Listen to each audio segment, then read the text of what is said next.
Hello everyone, আজকের ভিডিওতে থাকছে লালন শাহ ফকিরের গান থেকে গুরুত্বপূর্ণ একটি 5 নম্বরের প্রশ্নের উত্তরটি আসন্ন সেকেন্ড সেমিস্টার পরীক্ষার জন্য ভেরি ইম্পর্টেন্ট। তাই ভিডিওটি প্রথম থেকে শেষ পর্যন্ত দেখতে থাকো, আর চ্যানেলে নতুন হয়ে থাকলে চ্যানেলটিকে সাবস্ক্রাইব করে পাশে থেকো। তাহলে এবার শুরু করা যাক। প্রশ্ন, এই মানুষে মানুষ গাথা উদ্ধৃত চরণটিতে মানুষ পদটি দুবার ব্যবহার করা হয়েছে কেন? উক্তিটির অন্তর্নিহিত তাৎপর্য বিশ্লেষণ করো। 2+3। প্রথম অংশের উত্তর, বাউল সাধক লালন শাহ ফকিরের লেখা লালন শাহ ফকিরের গান কবিতার উদ্ধৃত অংশে মানুষ পদটি দুবার ব্যবহৃত হয়েছে, কারণ প্রথম মানুষ শব্দটি ব্যবহৃত হয়েছে রক্তমাংসের মানুষ বোঝাতে এবং দ্বিতীয় মানুষ পদটি ব্যবহৃত হয়েছে মনের মানুষ বা ঈশ্বর বোঝাতে।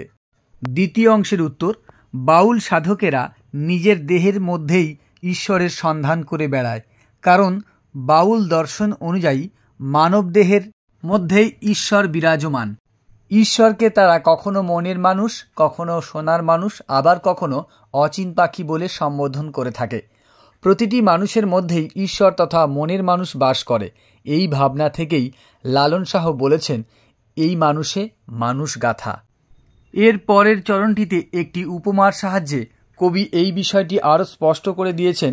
কবি বলেছেন, দেখ না যেমন আলেক লতা, অর্থাৎ স্বর্ণলতা যেমন বড় বড় গাছকে জড়িয়ে থাকে, ঠিক সেরকমই প্রতিটি মানুষের মধ্যে বাস করে মনের মানুষ।